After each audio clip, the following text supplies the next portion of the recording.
The next Summer Olympic Games will take place in Los Angeles, America, and thereafter in Brisbane, Australia. Egypt has already expressed interest in hosting the Games in 2036. And with the visit of the outgoing IOC President Thomas Bach to South Africa this past weekend, the conversation has restarted once again that the country and Cape Town could raise their hand once again. I was at SASCOC House yesterday and spoke to SASCOC President Barry Hendricks.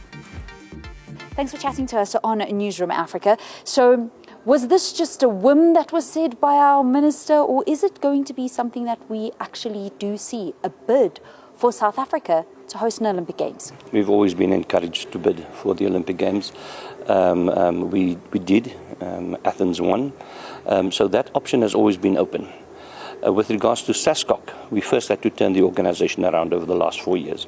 And now with the advent of LA 2028 and with Brisbane 2032 coming, the focus of SASCOC is now to bring in events to the country. One of those events is, of course, the glamour event in the world. It's the Olympic Games. So we'll be sitting down with our board, we'll be sitting down with our minister, who also has to sit down with his cabinet to see if it's possible and what it's going to take to bring that project to a reality. Would it be Cape Town? No, it will be up to us to determine what will be the best city. We have 3 major cities that can deliver these games: Johannesburg, Durban, Cape Town, and that options must be made available to all to see which is the best possible place to host a possible games.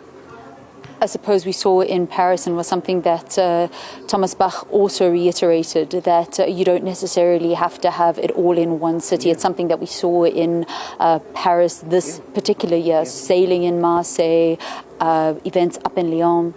Surfing in Tahiti. And those, not only that, the fact that Paris was able to build temporary structures and then take it down after the games at minimal cost. Those are some of the options that we need to consider. Even though it is more feasible these days to host an Olympic Games and put forward a bid, but to actually host a multi-code event, which will cost a lot of money, when there are certain gaps within funding just for our national sporting federations that feed the Games. Yep. Team Delivery was a group of partners. Mr. Price Sport with the kids. We had Bidvest with Operation Excellence, and we had government, and now we also had the National Lotteries Commission coming on board. So it was a grouping of entities that enabled us to take and deliver a successful team to the Olympics and Paralympics. When it comes to hosting an event, it's not only the National Lotteries Commission, it's the host cities, it's the provinces, it's national government, and a host of Olympic sponsors that we have to consider. And how they're going to assist us in our A, bid, and B, delivery of those games. Do you guys have enough funding for our athletes that need money at the moment in the Olympic codes that you guys look after? It's never enough. If you compare England, £7 billion, 7 billion rand over 4 years, we have a way to go. The important thing to realize is that all of our sponsors and our funders that went to the Olympics and Paralympics came back saying, SASCOC needs more money. A, we are committed to funding you, as we are, but we realize that more needs to be done. And that includes the Minister and the Department of Sport.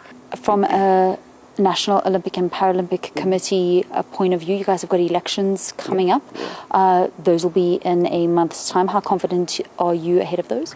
Very confident. And in our last AGM, where we delivered unqualified financial statements, as well as a wonderful annual report, on the 30th of November, the elections take place.